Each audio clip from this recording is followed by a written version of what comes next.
All right, Shalom. It's the brother Shakal from Grandma Stone Lake, Charles Count. I'm back again with another quick little lesson. Before I do anything, I'm gonna start by saying, "Call him La Yahweh Ba'Hashem Yahweh Shah Ba'Hashem Rakakadash." It's all praises to the Father in the name of His only begotten Son, in the name of the Holy Spirit. Just give double honors to the elders of Israel, which are the elders and apostles, great millstone, and watch Shalom Wa Blabaki Yashar Yasharala. Wish peace and love to the elect of Israel. All right, just wanted to do a quick little run through of, Acts the 12th chapter, man. But without further ado, we just gonna hop straight into it. All right, this is Acts chapter 12.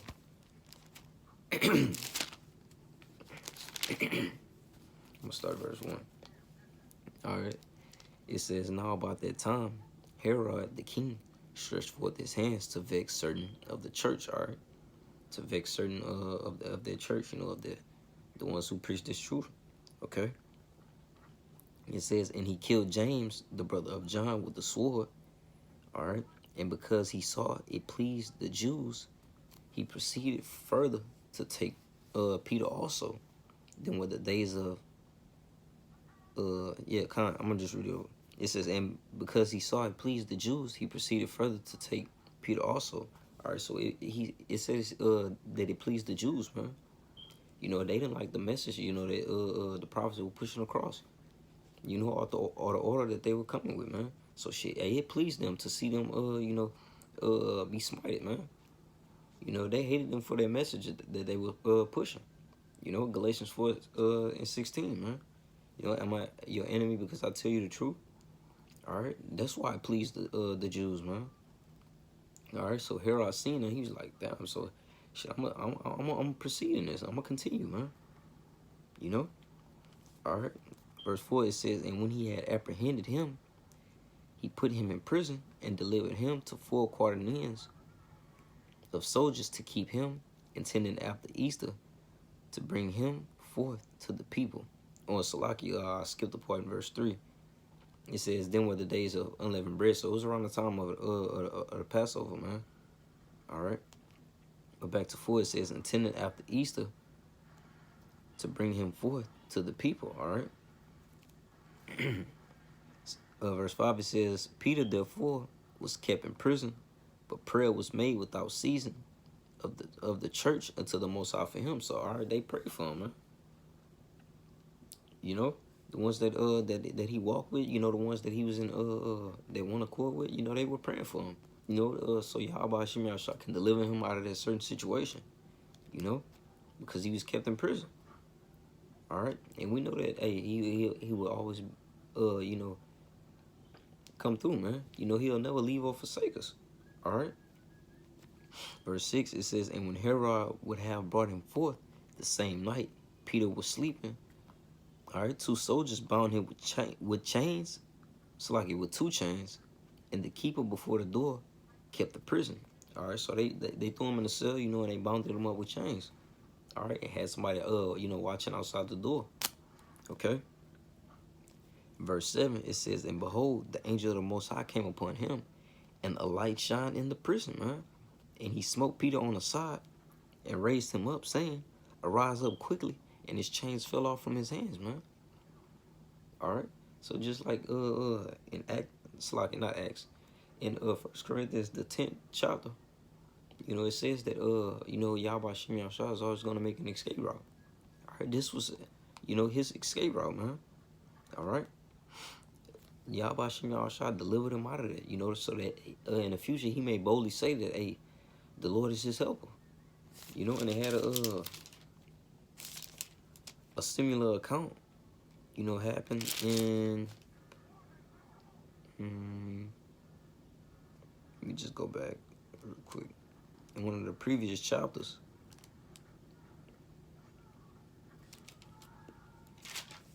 let me see real quick, let me get it.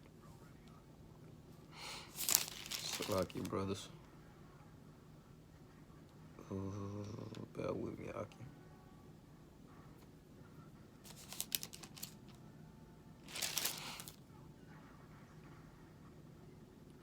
I believe it's in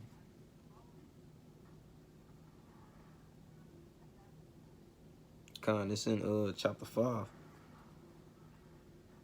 Mm,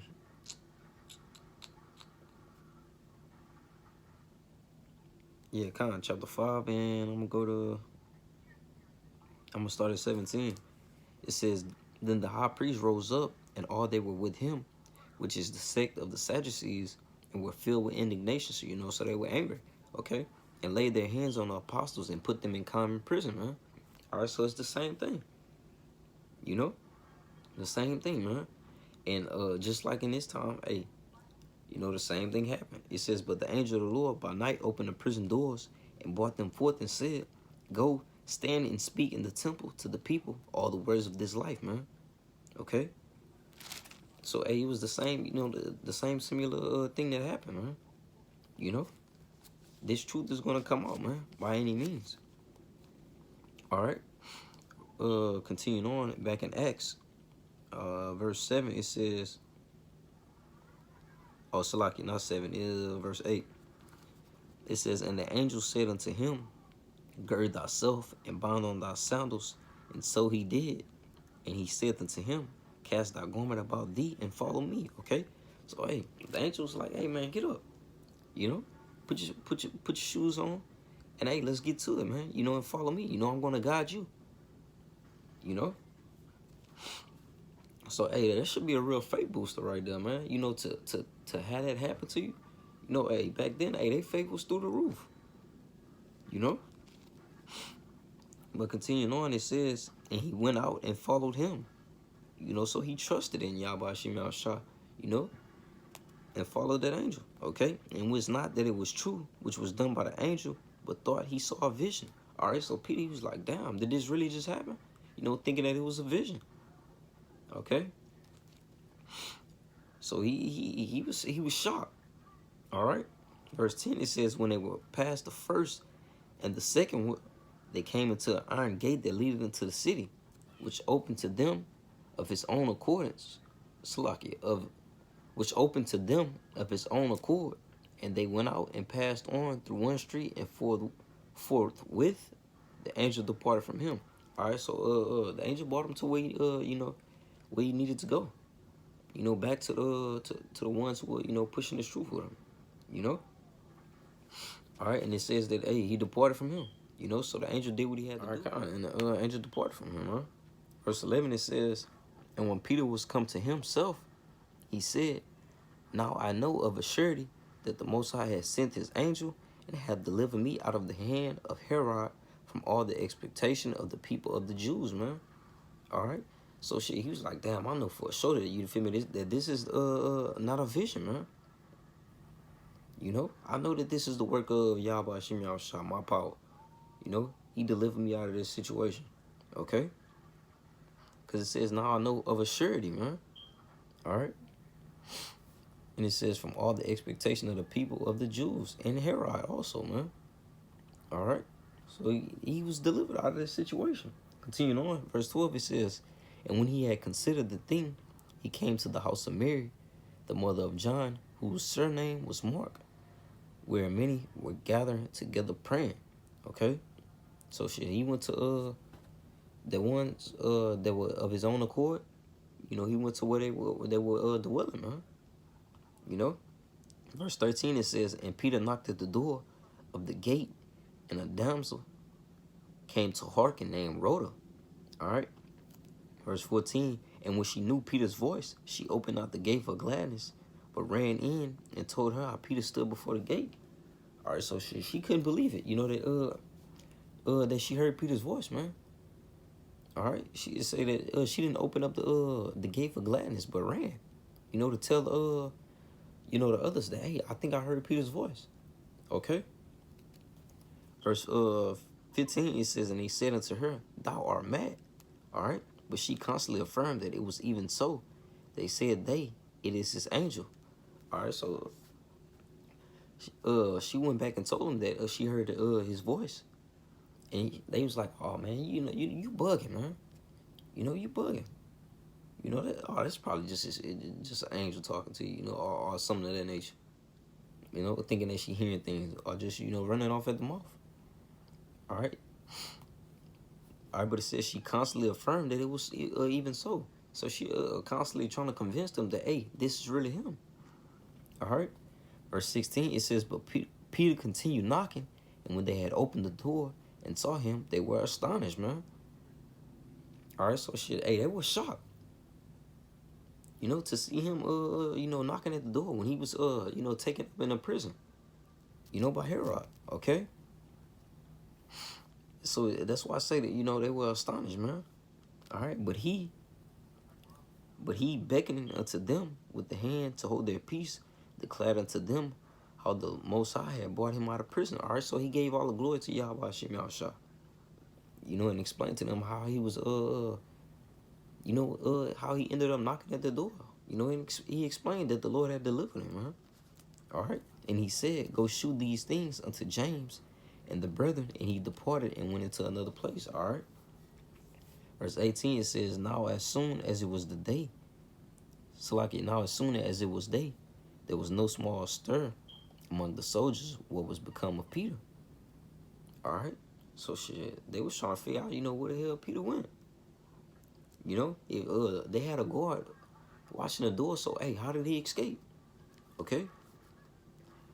Verse 19, it says, and when Herod had sought for him and found him not, he examined the keepers and commanded that they should be put to death.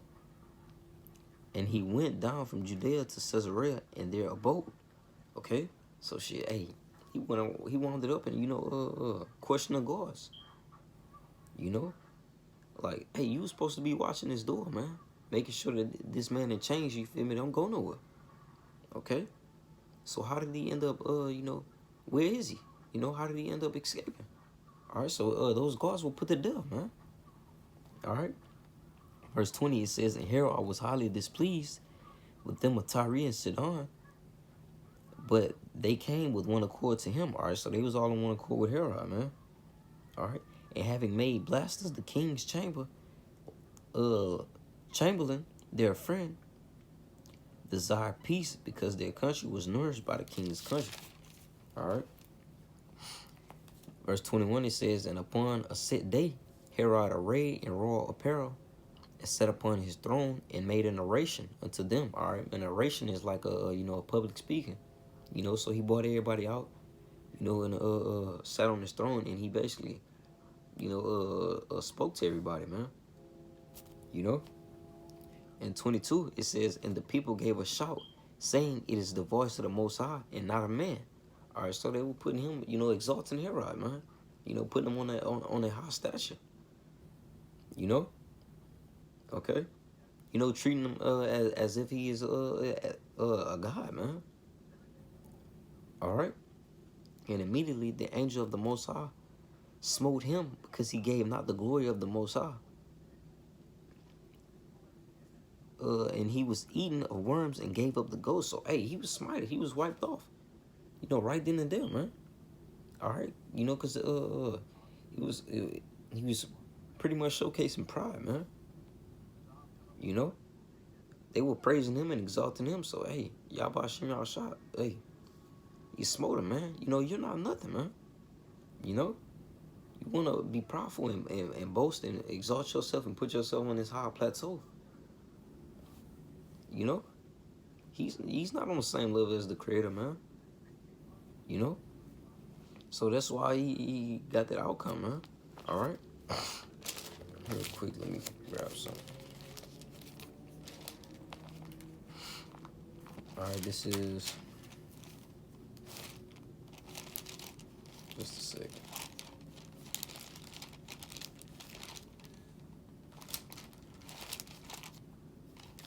That's lucky, brothers.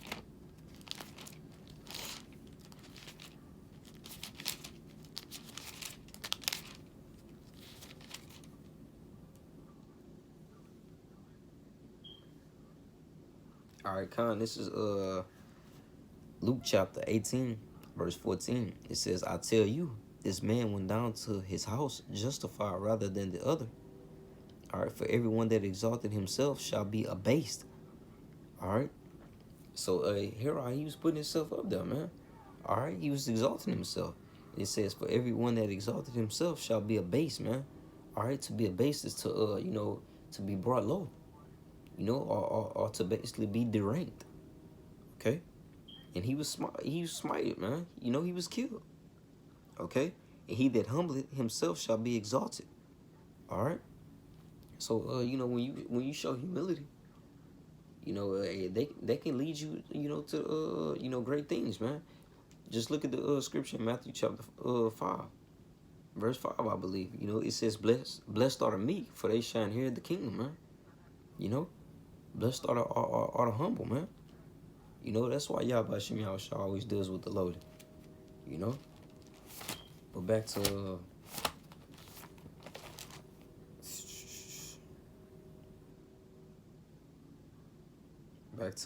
Acts. All right, I'm gonna read 23 again. It says, "And immediately the angel of the Most High smote him, because he gave not the power, Slaki, because he gave not the Most High the glory, and he was eaten of worms and gave up the ghost." All right, but the word of the Most High grew and multiplied. All right, so they spread it, man. You know, and Barnabas and Saul returned from Jerusalem, where they had fulfilled their ministry, and took with them John, whose surname was Mark, man. All right. So, Lord willing, this was edifying. I want to give all praises, honor, and glory to Yahweh, Ba'ashem, Yahushua, Ba'ashem, Kakadash, Thama Shanaka Bala Zaquim, Shah Yasharala, and Wa Shalom, Wa Blabaki, Shah Yasharala. Shalom.